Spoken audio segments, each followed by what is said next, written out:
TRS అధినేత కేసీఆర్ తో హరీష్ రావు భేటీ అయ్యారు. ఎర్రవల్లి ఫామ్ హౌస్ లో ఈ భేటీ జరుగుతోంది. సిట్ విచారించిన తీరుని కేసీఆర్ కు వివరించారు హరీష్ రావు.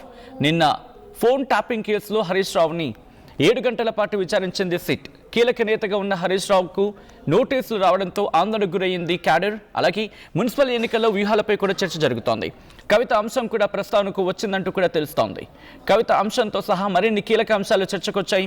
మరి ముఖ్యంగా మున్సిపల్ ఎన్నికల్లో రచించాల్సిన వ్యూహాలు, దాంతోపాటు సిట్ విచారణకు సంబంధించి ఎటువంటి డైరెక్షన్స్ తీసుకునే అవకాశం ఉంది, ఇంకా ఎవరెవరి మీద ప్రభావం చూపించే అవకాశం ఉంది, ఎవరెవరు ఈ ప్రభావానికి లోనే అవకాశం ఉంది, పార్టీ మీద ఏ మేరకు ప్రభావం చూపించే అవకాశం ఉంటుంది, పంచాయతీ ఎన్నికల సందర్భంలో కేటీఆర్ విచారణ అండ్ మున్సిపల్ ఎన్నికల సందర్భంలో అంటే మున్సిపల్ ఎన్నికలకు ముందు హరీష్ రావు విచారణ అంటూ కూడా క్యాడర్లో చర్చ జరుగుతున్న క్రమంలో వీటి ప్రభావం ఏ మేరకు ఉండే అవకాశం ఉంటుంది, క్యాడర్లో కాస్త ఈ అంశానికి సంబంధించి చర్చ జోరందుకుంటున్న క్రమంలో ఎటువంటి డైరెక్షన్లో పార్టీ ముందుకు వెళ్ళాలి, ఎలా ముందడుగు వేయాలి, at the same time in fact KTR Harish Rao ఇద్దరూ కూడా నిన్న మాట్లాడుకున్న సందర్భాన్ని చూసాం.